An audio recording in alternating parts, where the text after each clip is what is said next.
Britain's National Health Service says marriage and procreation between first cousins can be beneficial, and the risks have been, quote, exaggerated. New documents show that the NHS guidance to midwives states 15% of cousin couples have children that are affected by genetic conditions, compared to just 3% of children born to unrelated parents.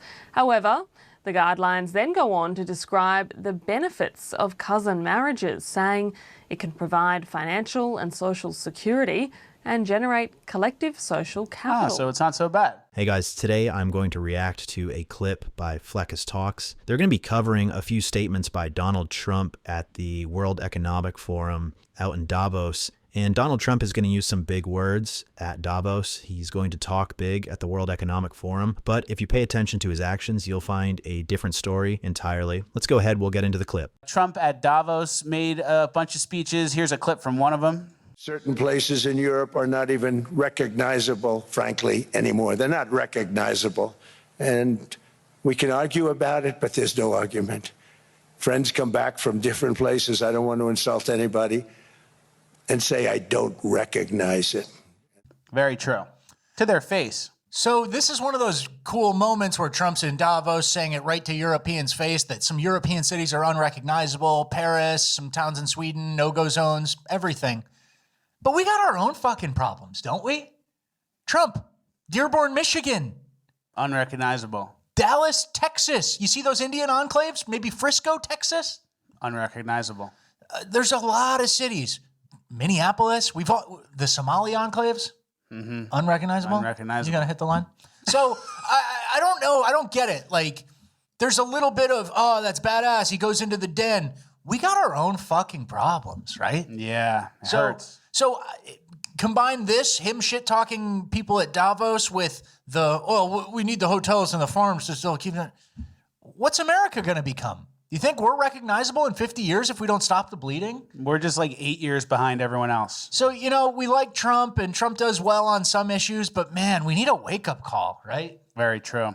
With Trump and the rest of these politicians, you can pretty much just throw their words right out the window. The thing you want to pay attention to is their actions. And if you look at Trump's actions, they are in support of Palantir. And I'll play a clip from Alex Karp that I play all the time on my reactions, which openly displays that Palantir is the main reason that Europe is in the situation that it is. There was a natural feedback loop. There was a political and national feedback loop that was taking place, and Alex Karp brags about being the one who stopped that. And Trump is 100% in support of Palantir. If you look at the effect of what happened with Elon Musk and Doge, none of those Doge cuts were actually made, but what did happen was a number of government departments were consolidated in terms of their data into one easily accessible database by Palantir. So, you know, talk in one hand, shit in the other. See which one tills up faster. That's the idea here. Just remember, the very job of a politician, realistically, it's just to tell you what you want to hear so that the people who actually run things can do what they want to do without you causing too much ruckus. I'm sure all the MAGA guys are going to be circle jerking each other because of Trump's big words, and then meanwhile, not actually paying attention to his actions, which is, of course, why they call you going. Look, we built PG, which single-handedly stopped the rise of the far right in Europe. Next, these clips are from Europe. There is a migrant at the UK train station, and he doesn't understand why everyone stands in line. Why do they have lines? Why are they in lines? You can literally skip the line and get the train. What the hell? They're all in a line. You can literally just go straight to the door, bro. What the hell? This is why where you come from sucks, and now the UK sucks now too. Yeah, it's very simple. It's called the civilized society, and it's so foreign that he has to take out his phone and start recording. And he thinks everyone's stupid. Yeah, I guess in Africa, you don't waste time being considerate to others because you have to swat flies from your face and walk 10 miles to get contaminated water. Yeah. Busy doing that. Yeah, and then you take the malaria pills that Bill Gates sends in, and then it fucks you up on the genetic level, probably. Yeah. We got our own things we have to worry about. Yeah, and then this is a perfect example of like welfare fraud or any type of fraud where, yeah, the entire system can support one random black guy cutting to the front of the line. But eventually, when too many minorities or too many foreign-born people start coming in, then there's no line, it's a blob of people. And then the orderliness goes away and the system doesn't work as intended anymore. So this is a microcosm of like what happens with welfare or benefits or anything like that in a country. Very true. This is why a lot of these countries don't have the wishing wells anymore. You throw the coins in. Yeah. This is another example. Yep. All right, next, this story is out of the UK. They are talking about cousin marriage, and they don't seem to be against it. Britain's National Health Service says marriage and procreation between first cousins can be beneficial, and the risks have been, quote, exaggerated.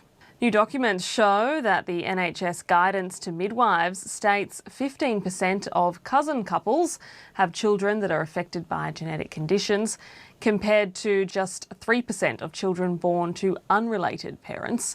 However, the guidelines then go on to describe the benefits of cousin marriages, saying it can provide financial and social security and generate collective social capital. So it's not so bad. Yeah, so some Pakistani got in someone's ear and said, hey, come on, it's not so bad. Social capital, these vague, immeasurable things.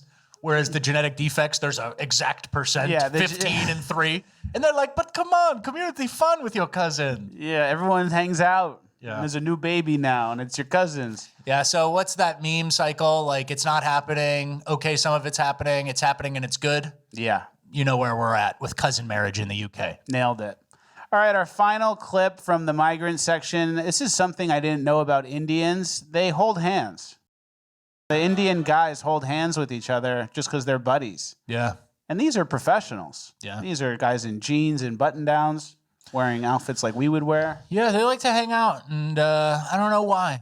Like, why would you do that? Holding someone's hand doesn't, like, feel good or anything. It's not like... I think if you're a really good buddy, it probably feels good. Yeah?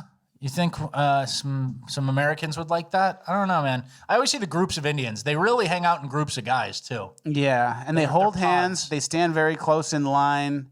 They're kind of on some weird shit. Some of them smell like shit, most of them. Yeah, I didn't know they moved like that. Yeah. So if you wanted to try this on your own and maybe weren't sure if it's going to work or not, we have a tip for you for holding hands with your male counterpart. When you ask your homie to hold hands in public and he says no, here's how to handle that objection. Say, totally fair, just so I understand, is it the hand holding or the public part? This isolates if the objection stems from the action of holding hands or the context of being seen in public. Then you can say, got it. So it's not a never thing, it's more of a not wearing public thing. This reframes the objection from rejection of you to alignment with their identity. Sales is just good.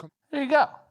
So this is important enough where the guy is doing manipulation content on getting your buddy to hold your hand? What the fuck are we doing? Everything is sales. Yeah, You need to be knocking on people's door and say, hey, what do you need? Hey, can I hold your hand? And if so, why not? Is it the public nature of it or just the hand holding itself? Fun little bonus clip there where we kind of take a peek at exactly what kind of culture it is that we're bringing into our nations.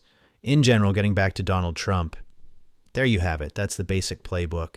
Go on TV, make some big statements, give your voting base a quick dopamine hit, but most of that voting base will never put in the work to see if you follow through with actions based on your words. We can see that Donald Trump is working for the same exact people that have put Europe in the position it's in now. Alex Karp is the really obvious connection, but there's more of them out there. So all you got to do is dig around. It doesn't take very long to find them. If you made it this far, thank you for watching. Please consider hitting the like and subscribe buttons and helping this channel grow.